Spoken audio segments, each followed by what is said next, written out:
Falemos da brisa.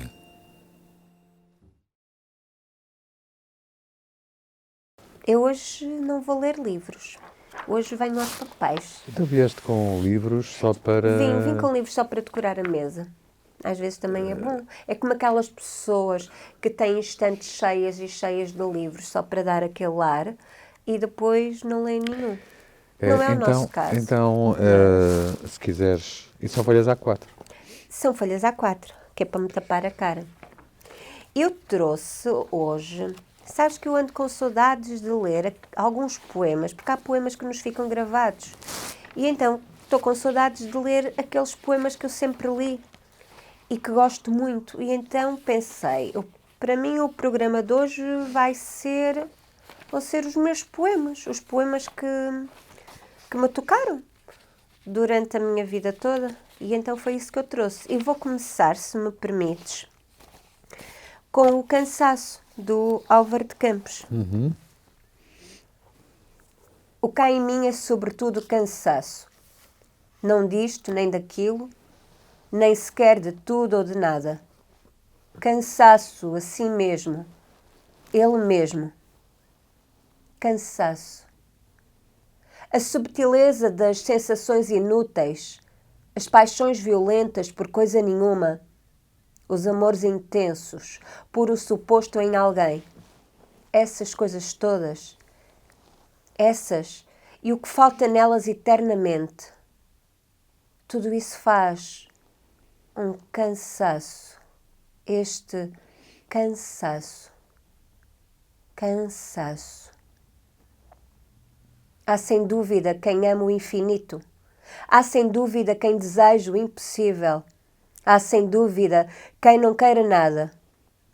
3 tipos de idealistas. E eu, nenhum deles. Porque eu amo infinitamente o finito. Porque eu desejo impossivelmente o possível. Porque quero tudo ou um pouco mais se puder ser. Ou até se não puder ser. E o resultado? Para eles a vida vivida ou sonhada, para eles o sonho sonhado ou vivido, para eles a média entre tudo e nada. Isto é, isto, para mim, só um grande, um profundo, e com que felicidade infecundo cansaço, um supremíssimo cansaço, íssimo, íssimo, íssimo. Cansaço.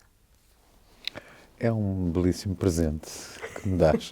Esse é um dos meus poemas preferidos do Álvaro de Campos. E já há imenso tempo que não ouvia alguém a lê-lo e, sobretudo, lê-lo dessa maneira. O futurista, aquele que tinha uma visão radicalmente distinta. Aliás, eram heterónimos precisamente porque havia uma grande disparidade. Entre ele e o mestre. Claro. Mas foi um belíssimo presente neste início de ano. E eu não sei se acontece contigo, mas comigo acontece. Às vezes, durante o dia, aparece-me um verso na cabeça e eu fico ali a martelar o verso. E este poema tem-me aparecido nestes últimos dias, este poema do cansaço. E foi este poema que fez com que eu tivesse vontade de hoje ler os poemas. Mas trouxeste algumas escolhas pessoais? Trouxe aqueles poemas que andaram comigo a vida toda. Sinto-me bastante recompensado, porque nestes nossos encontros anteriores, eu queixava-me muito de que tu trazias normalmente alguém exclusivo. Ia trazer nos programas seguintes. Pois claro. Mas... Há aqui um que eu vou repetir, mas... Pronto. Eu gosto dessas repetições. Eu vou-te fintar. Eu tinha trazido este livro de um homem de quem eu gostei particularmente e que teve uma importância enorme na minha vida, mesmo que não estivesse com ele frequentemente e que o tivesse conhecido já numa fase mais tardia das nossas existências, Mas foi um homem extraordinariamente importante neste país, tão mesquinho, e foi ele que deu o grande corpo à Sírio Alvim, Manuel Hermínio Monteiro, muito precocemente desaparecido em 2001.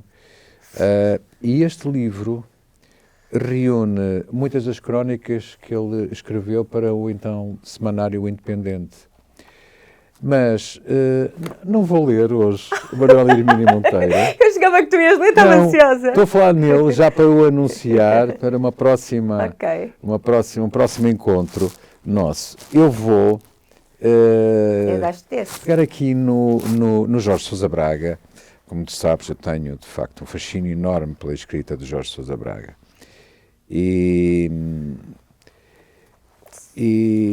esta Menina da Avenida é um poema tão curtinho, Ai, a Menina da Avenida. mas que define tão bem A nossa aquela Menina da escultura do Henrique Moreira que ainda está na Avenida, ainda permanece na Avenida dos Aliados. É absolutamente delicioso, porque, diz o Jorge Sousa Braga, nem a chuva nem a poluição dos escapes dos automóveis conseguiram ensombrar o seu sorriso. Mostra os seios tímidos onde nem as pombas se atrevem a poisar. É maravilhoso. Eu não sei se te lembras, eu acho que foi no Porto 2001, em que resolveram vestir as esculturas do Porto. E a Menina da Avenida foi uma dessas. Eu acho que me lembro de uma saia de tu. Sei que ela estava tão linda. Eu não me lembro, por acaso, da roupagem que arranjaram para a Menina da Avenida. Sinceramente, Tenho não me essa recordo. memória porque eu gostei. Eu gosto de saias de tu.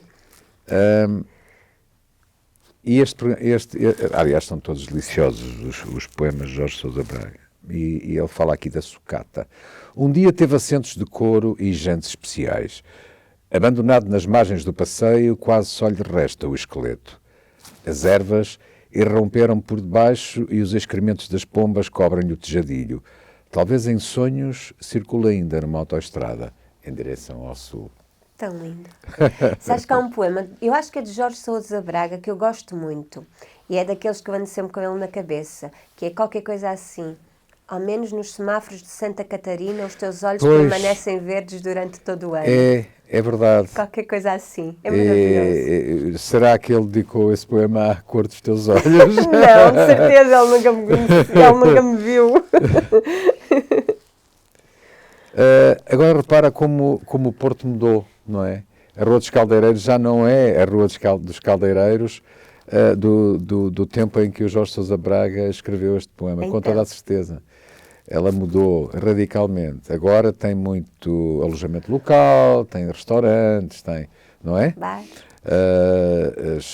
Muitos moradores foram obrigados a abandonar os seus edifícios e também as passantes deixaram de frequentar aquela zona. Então eu escrevi a ele: às vezes desces a Rua dos Caldeireiros e perdes na Cidade Velha. Vais recolhendo cheiros, texturas, ruídos, longe dos condomínios fechados. Este é um lugar onde tudo é substantivo, até o verbo foder. Quando chegas a casa, sentes-te como se fosse um ladrão vulgar. Muito bom. Gosto muito. Ele fala muito. Eu gosto muito do modo como ele fala do Porto. O Porto fica mais bonito nas palavras de Jorge Sousa Braga. Olha, agora vou trazer uma canção. Tu sabes que eu gosto muito de ler poemas, canções. E para mim é um dos poemas, canções mais bonitos que foi feito. Para mim, este poema, esta canção diz muito, eu adoro ouvi-la. É do José Luís Tinoco, no teu poema, e foi eternizado na voz de Carlos do Carmo. E eu adoro dizê-lo.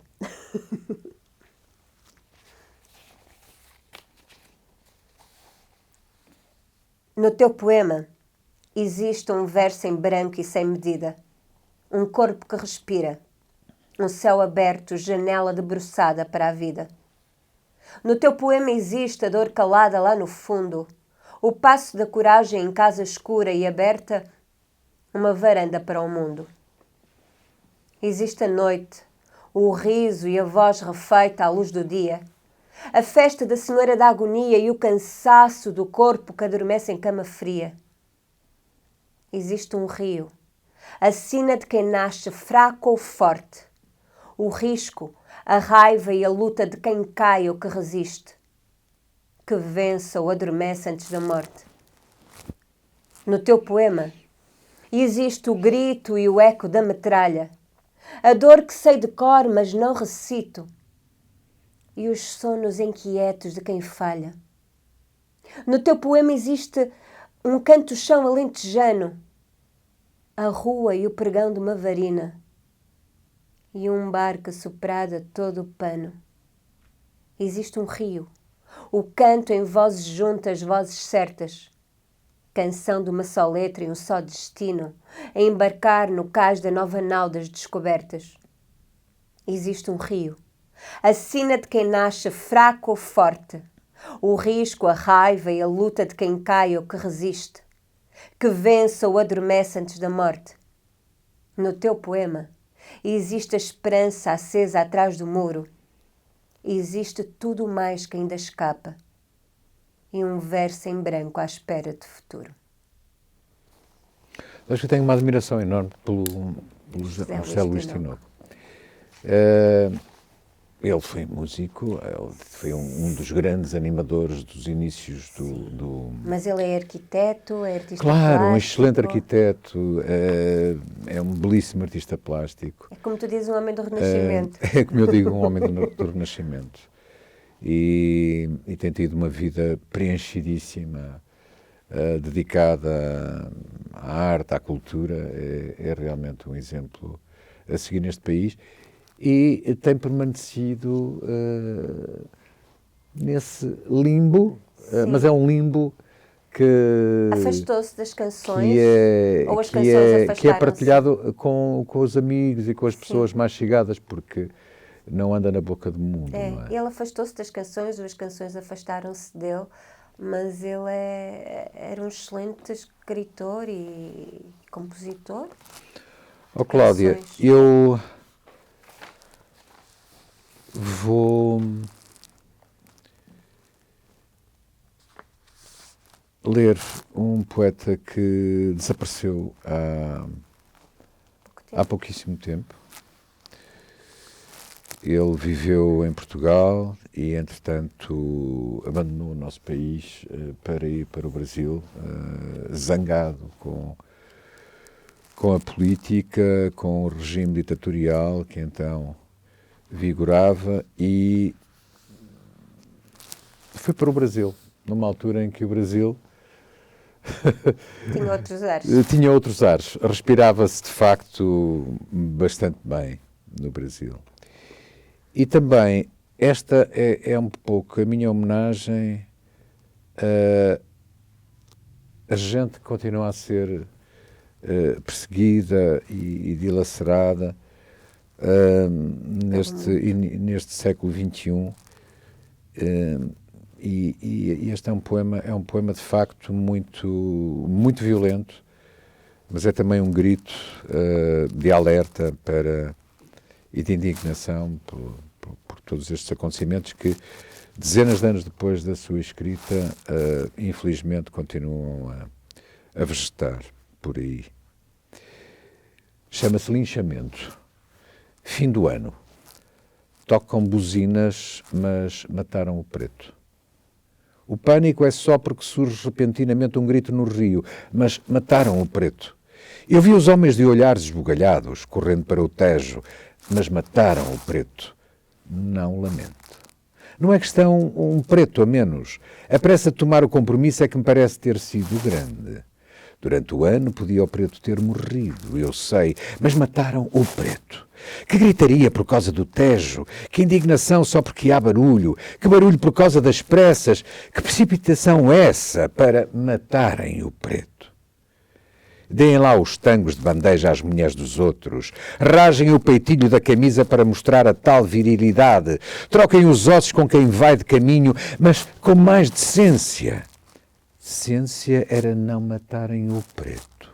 Não é pelo preto, porque há quem bote lute por ele. É porque se tratava de um preto.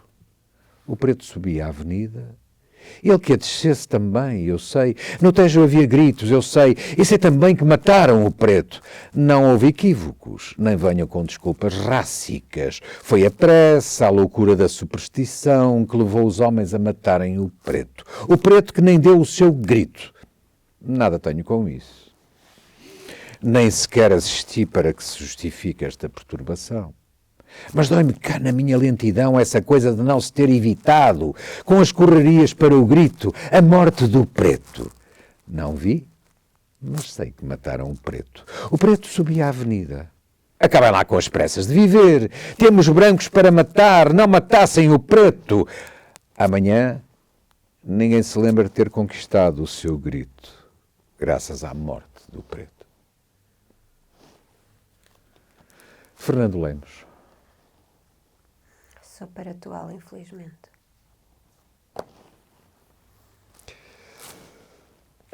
Desapareceu aos 95 anos, talvez. Teve uma vida longa. Há escassas semanas. Teve uma no vida Brasil. longa. Lúcido, com um enorme sentido de humor e um grande apego à vida. É bom chegar a essa idade assim. Que surpresa mais. Fernando Pessoa. Este é do Fausto, Tragédia Subjetiva, de Fernando Pessoa. E eu gosto muito. Não era eu que o costumava ler, era a Regina. Então vou ler Fausto, do Fernando Pessoa, e vou ler a parte em que a Maria está a fazer uma grande declaração de amor ao Fausto. E então tenho aqui as vozes da Maria e as vozes do Fausto. E começa com a Maria. Amo como o amor ama. Não sei razão para amar-te mais que amar-te. Que queres que te diga mais que te amo? Se o que quero dizer-te é que te amo, não procures no meu coração. Quando te falo, dói-me que respondas ao que te digo e não ao meu amor. Quando há amor, a gente não conversa. Ama-se e fala-se para se sentir. Posso ouvir-te dizer-me que tu me amas, sem que me o digas. Se eu sentir que me amas, mas tu dizes palavras com sentido e esqueces-te de mim, mesmo que fales só de mim, não te lembras que eu te amo? Não perguntes nada, antes me fala de tal maneira que se eu fora surda te ouvisse toda com o coração. Se te vejo, não sei quem sou, eu amo. Se me faltas, mas tu fazes amor por me faltares, mesmo estando comigo, pois perguntas quando deves amar-me. Se não amas, mostra-te indiferente, ou não me queiras. Mas tu és como nunca ninguém foi, pois procuras o amor para não amar. E se me buscas, é como se eu só fosse o alguém para te falar de quem tu amas.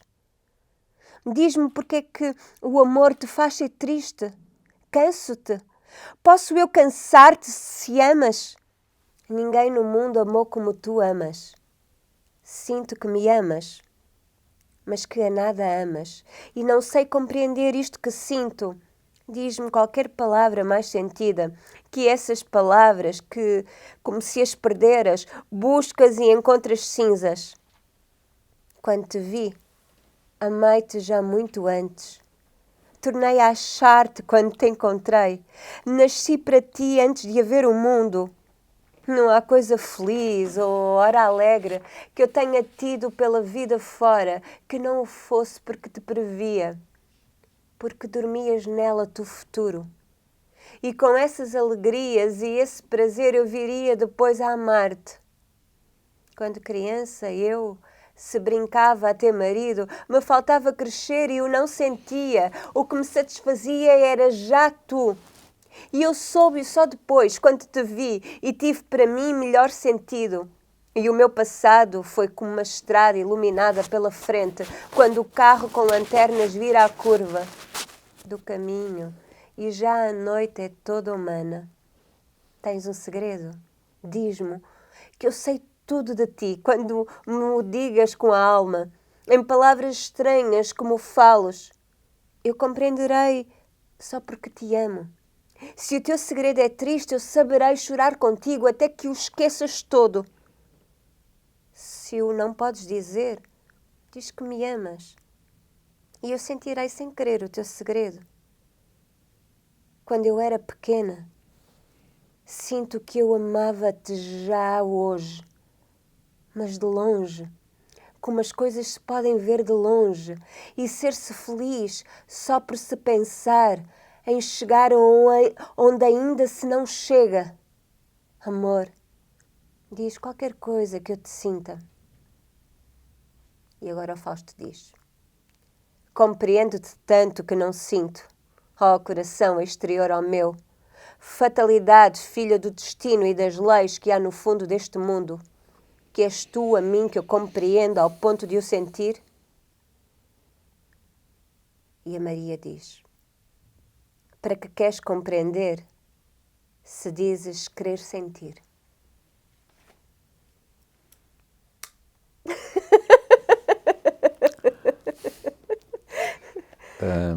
Eu adoro. O que eu te disse há pouco. Adoro o Fausto do Fernando Pessoa. Para que não haja dúvidas. Para que não haja dúvidas, não é? Realmente esse poema é dilacerante, não é? É absolutamente dilacerante. Um poema de amor. Fernando Pessoa também escrevia poemas de amor. Sim, sim. Ele sabia bem como escrever poemas de amor. Talvez por não ter conseguido chegar, sabemos lá, um pouco mais longe, não? Não sabemos. Ficou-se pelas intenções. Não sei. Ele era uma arca de surpresas. Não foi ele que deixou as arcas. Ele Sim, era uma com arca de 25 mil documentos à volta disso. Ele era uma arca de surpresa. Olha, Cláudia, eu estou absolutamente tentado a ir a um dos meus poetas preferidos. Contagiei-te. Não é português. Não é mesmo português. E eu adoro este poema, cujo título é Se os Poetas Não Fossem Patetas. Aliás, numa destas nossas contendas, não é? Eu vou trazer um texto do Gombrowicz, que é um libelo contra os poetas. Acho bem. Contra os poetas.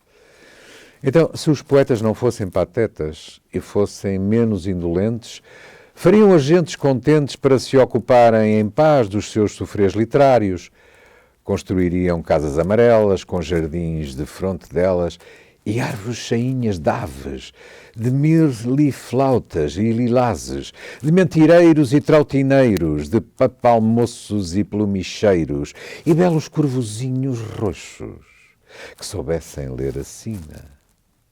Teriam enormes repuxos com luzinhas no interior, teriam 200 peixinhos, desde o crosco ao ramoção, da libela ao papel mulo, da orfia ao raro cúrulo e da avela ao canição.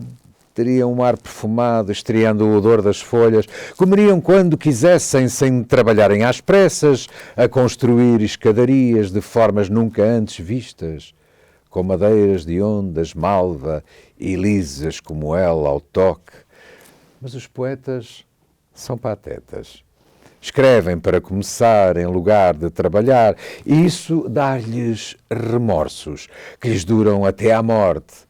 Felizes com o seu sofrimento, fazem-lhes sermões eloquentes e esquecem-nos um dia depois. Não fossem tão indolentes, e esqueciam-nos passados dois. Boris Vian. Boris Vian. Boris Vian. Violão. Pois. E então, o que é que me apetece? Mais um. As caixas. Mais um. As caixas. Não, mais um. As caixas. Mais um. Está bem. Mais um. Um sem razão, que já que os outros se colocam as questões dos outros e lhes respondem com as palavras dos outros, não há outra forma ou outra coisa a fazer senão escrever como os outros, e hesitar, e imitar, e buscar, e rebuscar, não encontrar, e chatear-se e dizer-se que não serve para nada.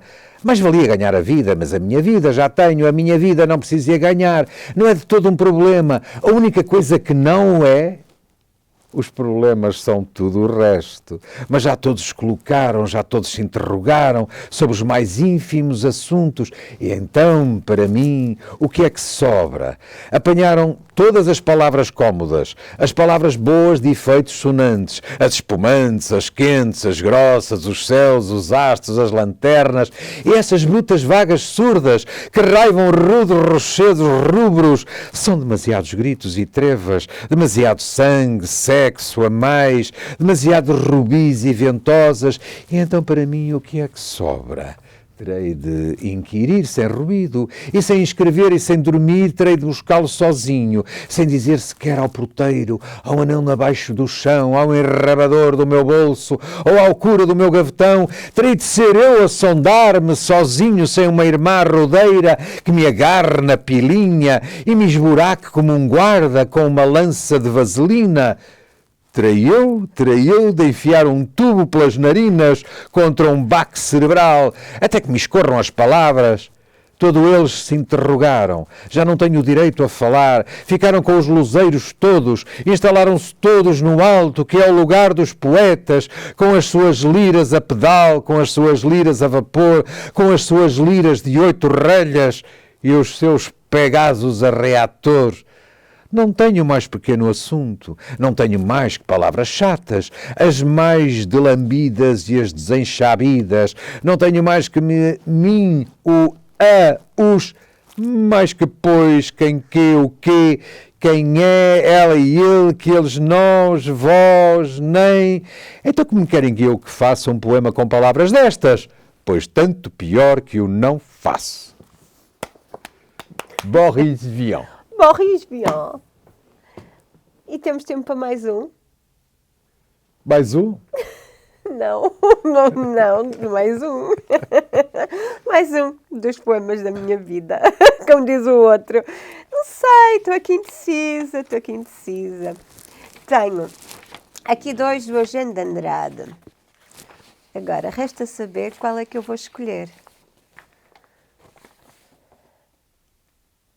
Pode ser este. Vai ser esse, então. Sabes o que é que te escolheste? Não. O poema à mãe. Ah? O outro era o adeus. No mais fundo de ti, eu sei que traí, mãe. Tudo porque já não sou o retrato adormecido no fundo dos teus olhos. Tudo porque tu ignoras que há leitos onde o frio não se demora e noites rumorosas de águas matinais. Por isso, às vezes, as palavras que te digo são duras, mãe, e o nosso amor é infeliz. Tudo porque perdi as rosas brancas que apertava junto ao coração no retrato da moldura. Se soubesses como ainda amo as rosas, talvez não enchesses as horas de pesadelos. Mas tu esqueceste muita coisa. Esqueceste que as minhas pernas cresceram, que todo o meu corpo cresceu e até o meu coração ficou enorme, mãe. Olha, queres ouvir-me? Às vezes ainda sou um menino que adormeceu nos teus olhos. Ainda aperto contra o coração rosas tão brancas como as que tens na moldura. Ainda ouço a tua voz. Era uma vez uma princesa no meio do laranjal. Mas, tu sabes, a noite é enorme e todo o meu corpo cresceu. Eu saí da moldura, dei às aves os meus olhos a beber. Não me esqueci de nada, mãe. Guarda a tua voz dentro de mim. e deixo-te as rosas. Boa noite. Eu vou com as aves. Fechaste bem com o Eugénio. Algumas das tuas escolhas são tantos, Cláudia. Pois são, mas Não sabes, é? São tantos poemas. estes marcaram.